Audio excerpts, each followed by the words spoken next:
lady is recognized. Thank you, Mr. Speaker, and I thank Chairman Fox for yielding. I just want to remind the American people that every time someone says the government pays, the government will pay, it's not the government, because the government doesn't produce anything.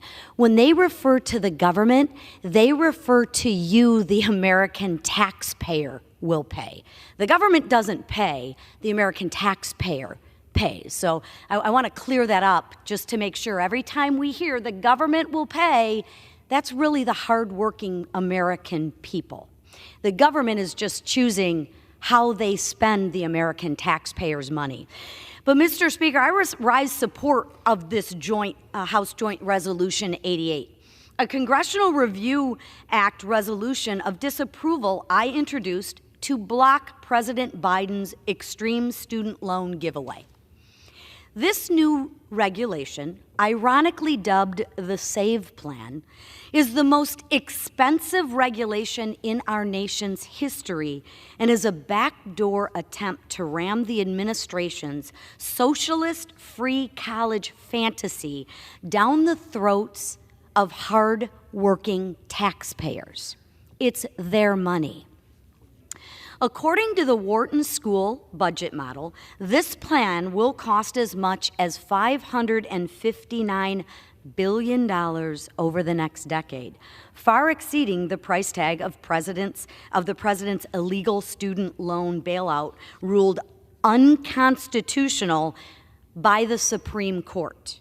Further, the Biden administration's plan would completely ruin our post-secondary education financing system, putting higher costs on taxpayers who never attended college in the first place. So I can't buy a house. I choose not to buy a house, but my neighbor chooses to buy a house, and then I get to foot the bill. That's what this administration is asking us to sign up for unconstitutionally. Experts from across the political spectrum agree that Biden's income-driven repayment plan makes the exception instead of the norm. Just 2 in 10 undergraduate borrowers will fully repay their loans, and the average student will pay roughly half of what is borrowed from taxpayers in the first place.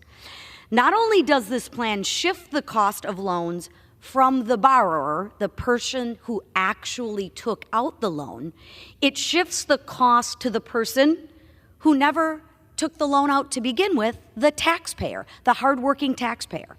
But it also will make college more expensive.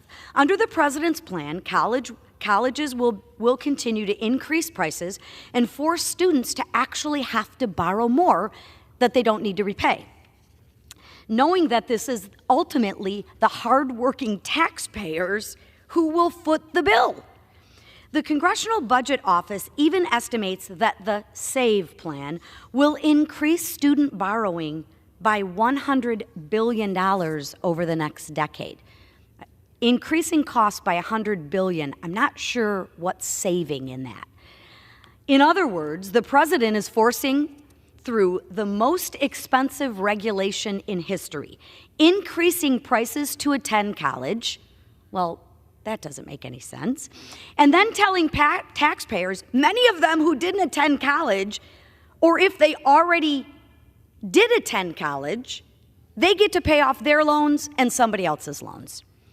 They need to subsidize the ones who went to college, even if you didn't go to college.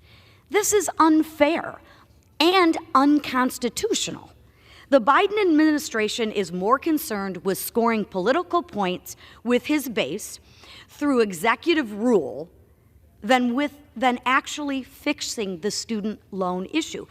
Republicans actually have a plan, one that is fiscally responsible, like the FAIR Act I introduced with Representative Owens and Chairman Fox, that would actually fix the Democrat-created problems with our loan repayment system. President Biden has attempted to write off as much as $1 trillion of student loans since taking office without congressional approval. It is clear that President Biden and his unelected bureaucrats he's put in power have no respect for the hardworking taxpayers that he is forcing to foot the bill, time and time again. This administration has ignored the will of Congress and the Supreme Court, I might add, in his radical free college approach. The Supreme Court said enough.